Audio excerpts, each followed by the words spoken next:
Hey, yeah, boils and ghouls, it's me, your old pal GG Grotesque, and I'm back with another Killer Clowns from Outer Space video.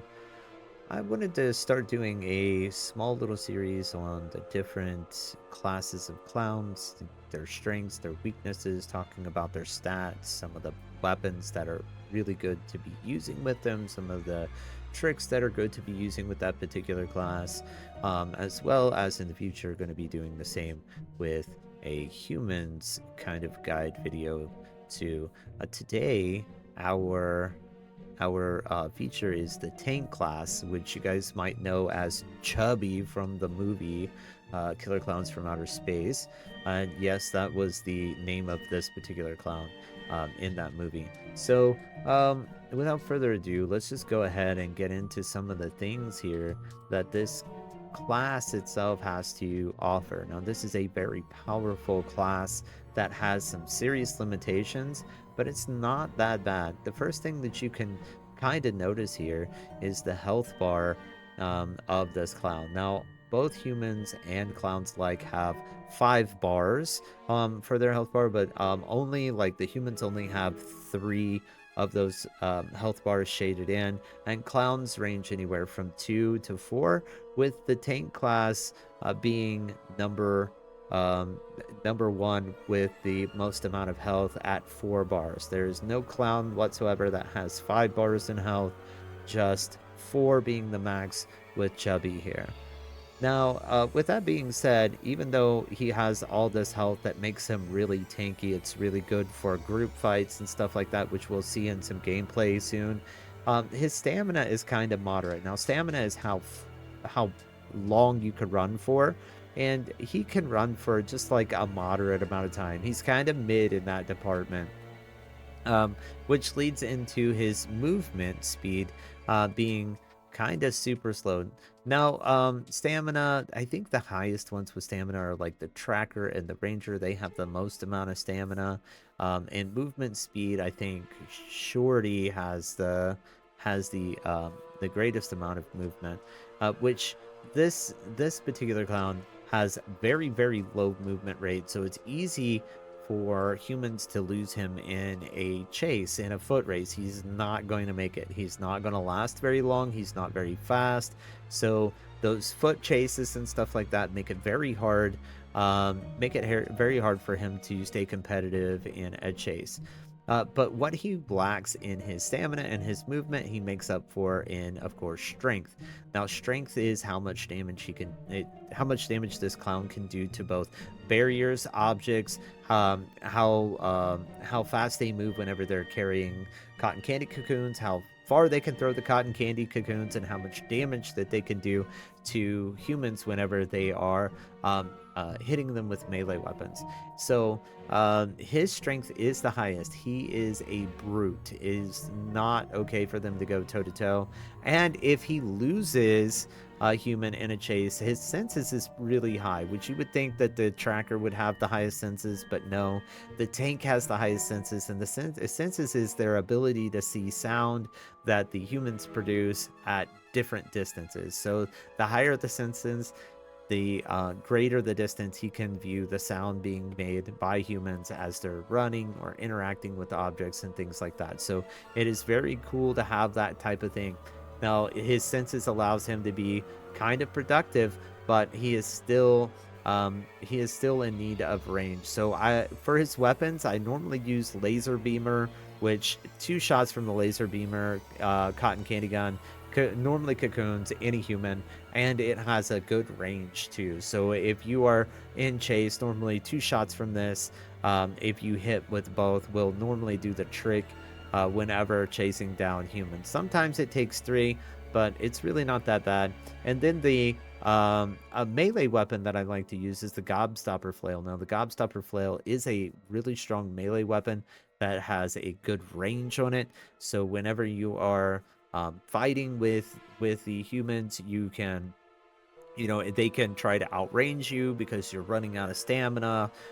They can try to run from you, but this right here helps kind of get you a couple extra hits in while you're in that melee fight, in that melee competition. And these two right here, these two weapons, combined with the strength of the clown and the health of the clown, make him a formidable opponent in a smackdown with humans. And I will showcase that the best I can in some of this gameplay moving forward. So for the tricks and stuff that we have, there's three of them that will work for this. I normally use Hypnotic Lure. For me, that's great. Balloon Dog is kind of useless. You don't want to use Balloon Dog because your senses are already so high. You're pretty good at tracking in the first place. You want a gap closer, and Hypnotic Lure is really good for that. You can lure them back in if they try to run from you. And you're quick enough, you can pop off your Hypnotic Lure, bring them back into melee range and start attacking. Now, you could also use Invisible Car and Pizza Box if you're not good with doing your jumps or something like that. Both of these are good gap closers. Invisible Car is good for chasing things down. Pizza Box is good for chasing down, but they both have strong limitations. Like Invisible Car is really loud, and if you bump into something, you stun yourself. Pizza Box, it's loud as well, and it's not as fast as a running human. So both of these have a lot of drawbacks, and to me, aren't the strongest tier tricks for your clown whatsoever. These are more suitable on other things. With Hypnotic Lure, if I get into a scrap and they start to run away, even if I can't catch them, I still have a nice little gap where I can bring them back in and hit them a couple of times. And having that high strength really does help out with being able to put down humans fairly quick. So for me, Hypnotic Lure S tier on this particular clown altogether. So now we're just going to do a little bit of gameplay just to kind of show you guys some stuff, and I'll talk you through my thoughts and my thinking as I start to move through the different types of gameplay. Let's go ahead and get into a game.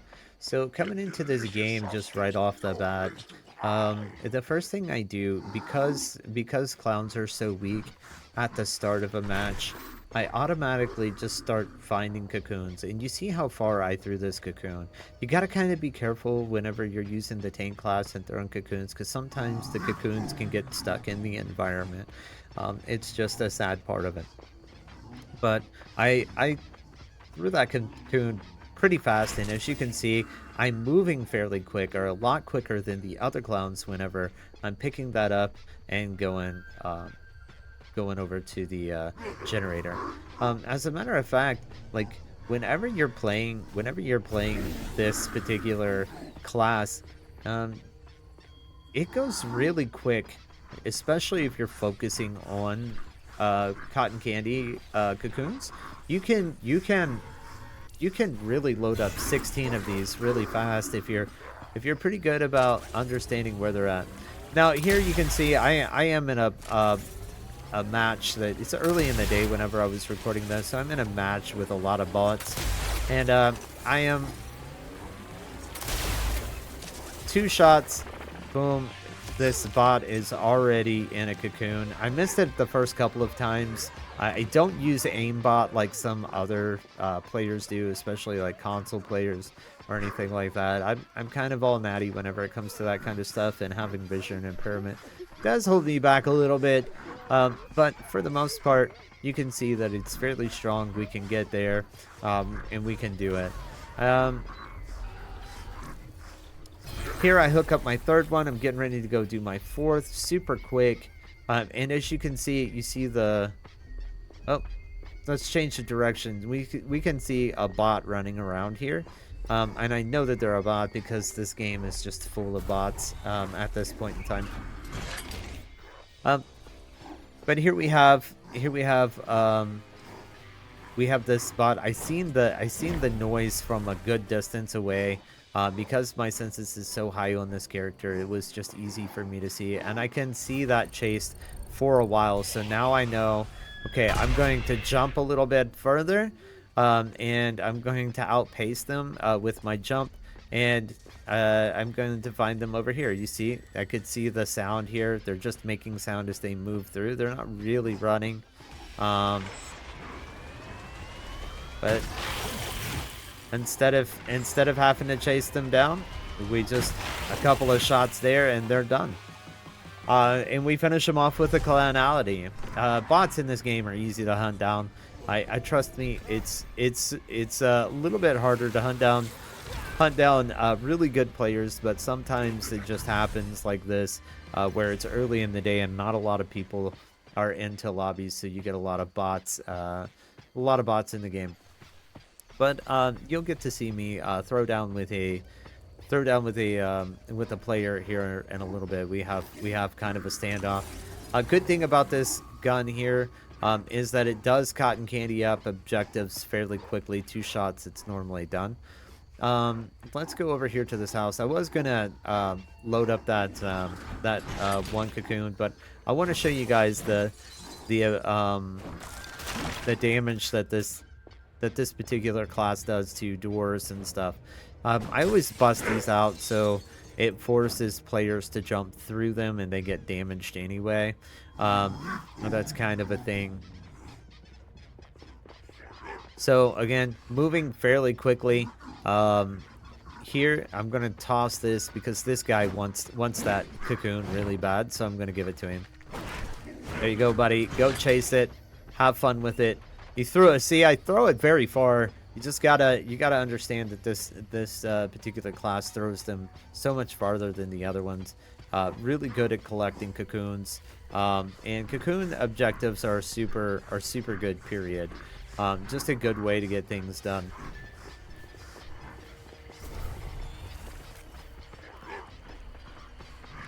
Just checking on this down here. I'm gonna throw that up there. It goes flying. It goes really far.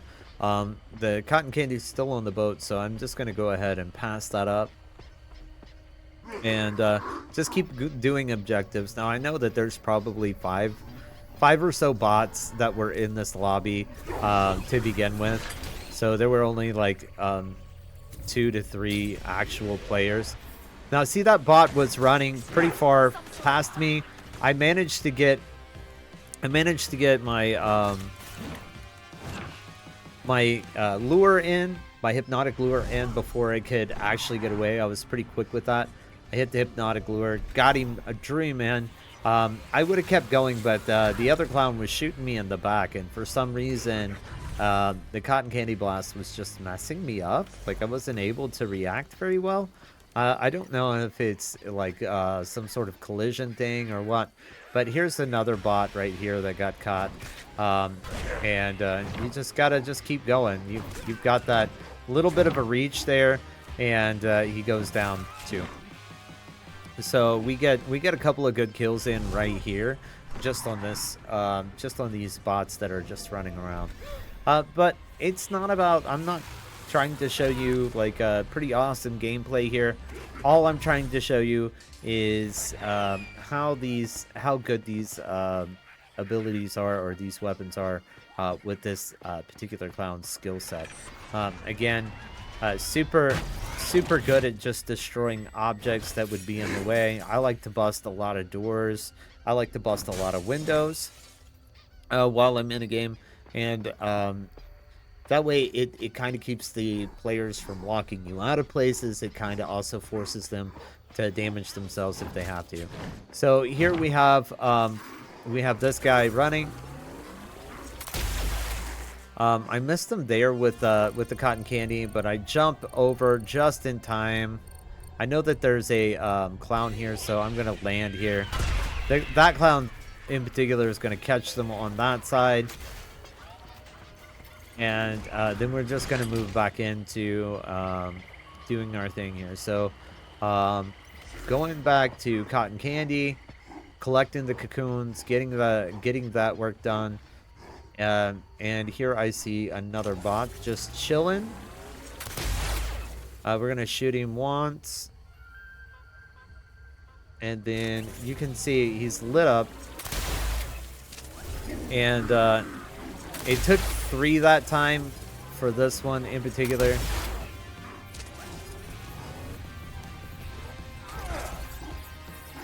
This guy. This guy was in my chocolate the entire match, pretty much hitting me from behind and stuff like that. But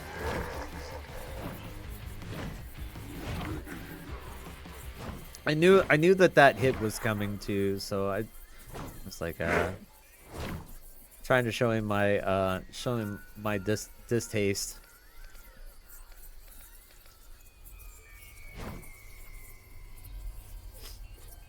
I wanted to give him a thumbs down, but I thought, you know what? Never mind.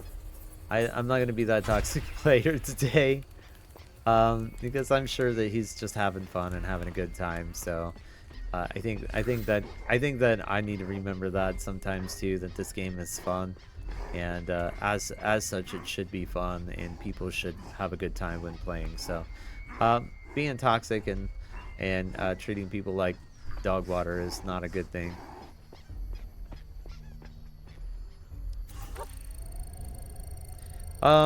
Now it's just up to trying to find the last guy, and I think I find him really soon. I pop over here to check out this area. I think I gave up at this point in time because there's only one person left. Here you can see cotton candy this. 1 and then 2. And you're pretty much done. Super simple, really quick to get all that taken care of. Now I'm walking here and I see this other human, the last human here. This is actual player. I missed him with that, and you can see he's unloading his gun on me. You see how low he got my health? If I would have been a different class, it would have been game over. But I was able to pop up on him with like 2 or 3 hits, and he was just kind of done. So that was a good play. Good thing to do is, you know, if you're playing this class, is to just stick with it, especially if you have your LOL ability. You can use the LOL to kind of give yourself the invuln and move on. But that right there is just a little bit of gameplay and a little bit of ideas on how to play this particular class. And that's it for this video. So please like and subscribe. And as always, until the next video, stay spooky.